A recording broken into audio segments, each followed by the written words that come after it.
Hello and welcome to another jungle video, and in this one we are going to be talking about how to grow your ganking prowess, how to improve it, to refine it, how to make it so that ganking isn't this risky enterprise where you feel like you shouldn't be doing it and falling back to farm. We don't like that. If you've been watching the content recently, everyone knows there's a 5 camp meta, 6 campers still exist unfortunately, but the power of junglers is not that they can do a 5 camp by 315 and get those crabs, it's that they can also 3 camp into action as an option. There is a reason why the best way to climb is still to weave in those ganks into your game plans and make sure you know which lanes to abuse repeatedly. So as always, hopefully this refresher gets your ganking pristine and smooth. Make sure you're camping the right players and make sure it's always a Yasuo. And if you do enjoy and learn something, please consider leaving a like and of course subscribing. We want to make sure we keep pushing the channel as we head into season 12. And if you want me to be live coaching over your shoulder, telling you what to look for, what matchups are great, what lanes to gank, I collaborated with Zyra GG to bring you all a supremely high quality Volibear and jungling guide. Now yes, the guide is for Volibear, but I wrote 10,000 words not only about him and his matchups and how to play it, but also about jungling in general, all the philosophies you see on this channel put into a live companion coaching guide that will allow you simply to become a better jungler. It will take you from beginner to intermediate to advanced, and you can jump in whenever you like. There are over 80 games of learning, and once you've done that, I will simply keep being the voice in your head that helps you get through games. It also provides you a gank ability assessment at the beginning of games, how to set up your game plans, control objectives, and so for this weekend you can begin a 48-hour trial period to get your hands on the companion as well as the Volibear guide. Let me know how it is, and if you decide to go further, there is a 20% discount you can get with code Virkayu.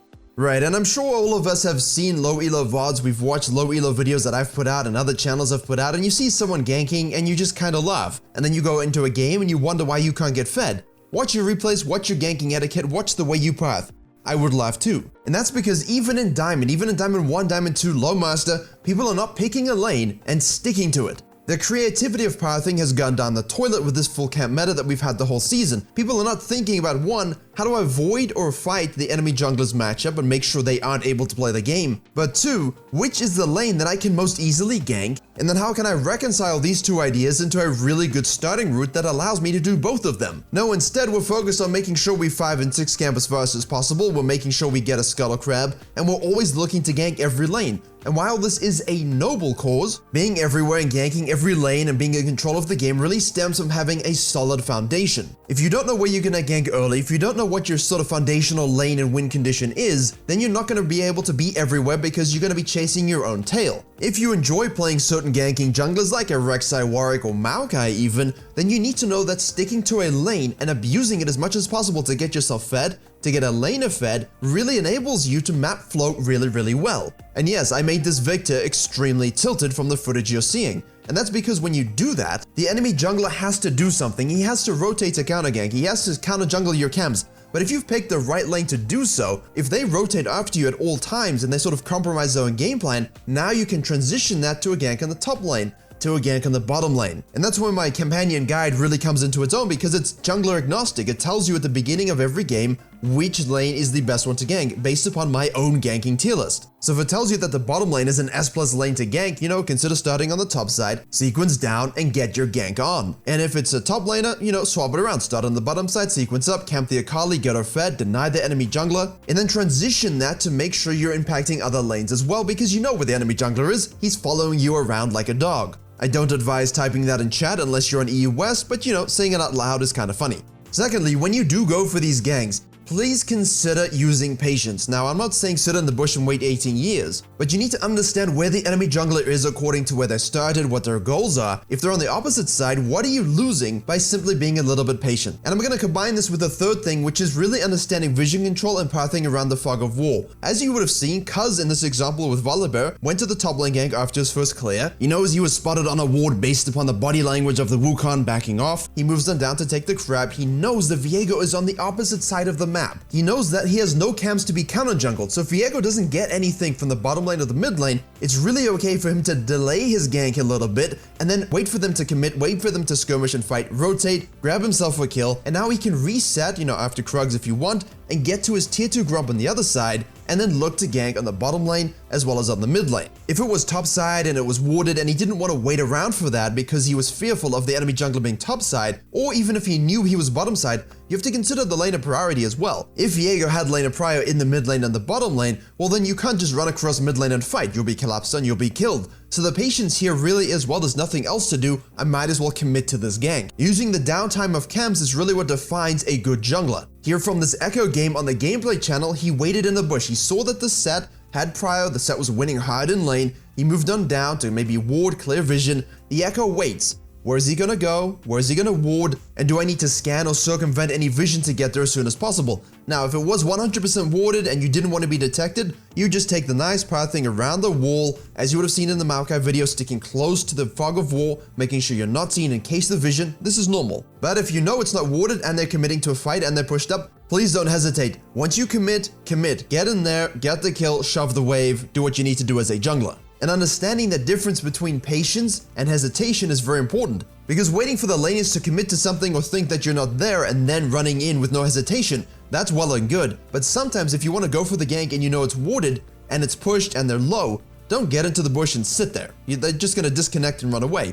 Sprint straight in, commit to the gank, it doesn't matter that they see you, and get your kills.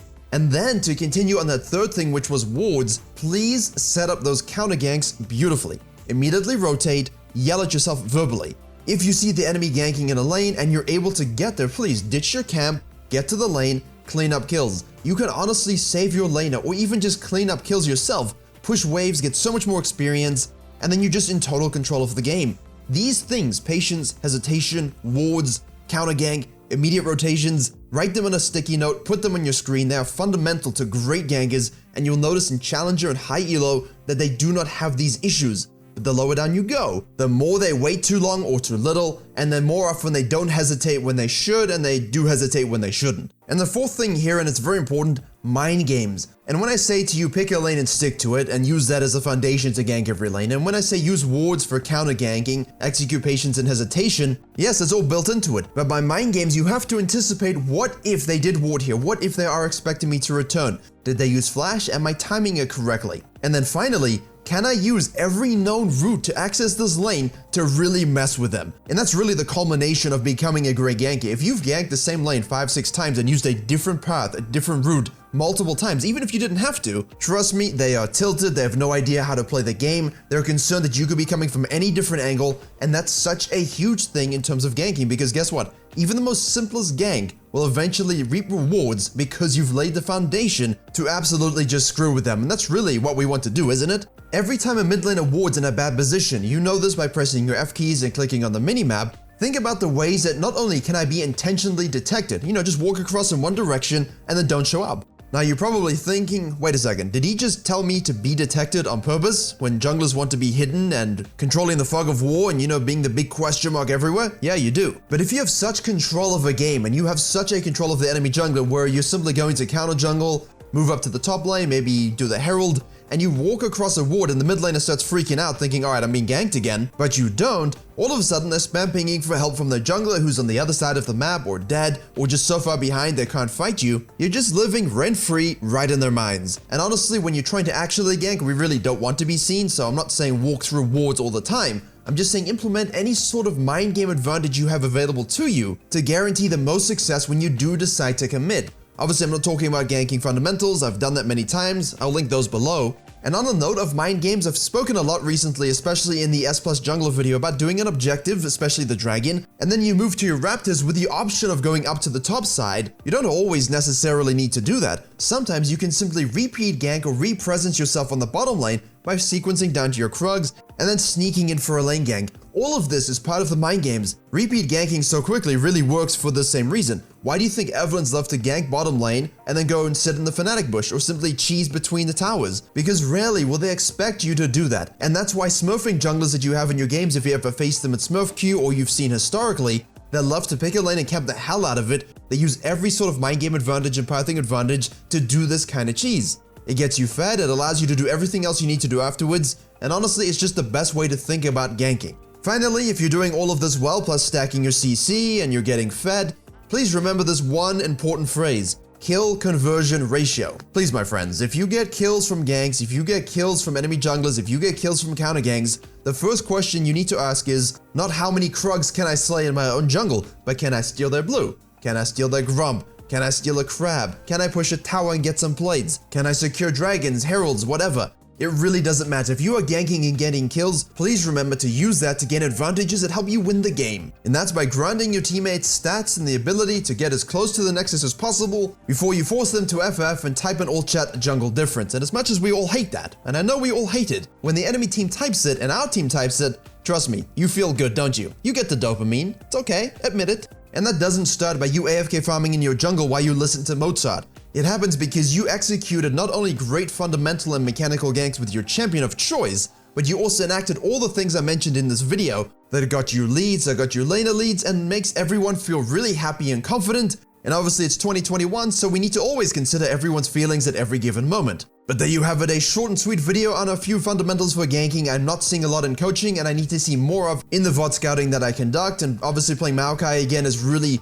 forced me to think about these things actively myself. And as a Zyra jungle player as well, you know, getting that 7.5 CS a minute is pretty easy for me, but forcing myself to have a bit more ganking presence early, that really has helped control games a bit more. So as we head to Season 12, I'm thinking of bringing back champion guides, and Zyra will be among that, don't worry. Thank you very much for watching. Please do like, share, and comment if you did enjoy and learn something. It really helps push the videos and kind of need that at the moment, but I will always be here to bring you quality content. I hope you still enjoy it. Please remember I have coaching VODs available on Patreon as well as the gameplay channel for extended length content. Thank you very much for watching, and as always, I will see you all in the next tutorial.